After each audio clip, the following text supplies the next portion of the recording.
உத்தரவு, அதையும் தாண்டி என்பதை நீங்கள் அனுபவித்திருந்தால் நான் விடுகிற ஆணை. குன்னம் சட்டப்பேரவை தொகுதியில் நம்முடைய அமைச்சர் போட்டியிடுகிற நேரத்தில் வருகின்ற சட்டமன்ற தேர்தலில் கடந்த காலங்களில் போல் அல்லாமல் குறிப்பாக வேப்பூர் ஒன்றியத்தில்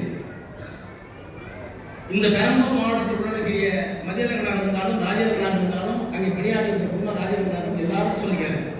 அண்ணன் கிருஷ்ணமூர்த்தியும் சொல்கிறேன். உங்களிடத்தில் நான் இறங்கி வேண்டிக் கொள்வதெல்லாம் சிவசங்கர் நல்ல வாக்கு வித்தியாசத்திலே வெற்றி பெறுவதற்கு இன்றைக்கே நீங்கள் முடிவெடுக்க வேண்டும். சிறு சிறு உங்கள் பிரச்சனைகள்லாம் அவங்க தாக்காமல் இந்த இயக்கத்திற்கு அடுத்த தலைவருக்கு கிடைத்திருக்கிற ஒரு மிகப்பெரிய தலைவர்களின் ஒருவராக சிவசங்கர் வர வேண்டும் என்று மனதார விரும்புகிறார்கள் என்ற பெருமானோடு உங்களையெல்லாம் இந்த திருவிழா நீங்கள் நான் கேட்டுக்கொள்கிறேன். கடுமையாக வைக்க வேண்டும். குன்னம் சட்டப்பேரவை தொகுதியிலே சிவசங்கர் நல்ல வாக்கு வித்தியாசத்திலே வெற்றி பெற்றார் என்ற செய்தியை நீங்கள் எனக்கு தர வேண்டும் என்று சொல்லி அதையே உங்களிடம் பணிவாக கேட்டு மணமக்கள்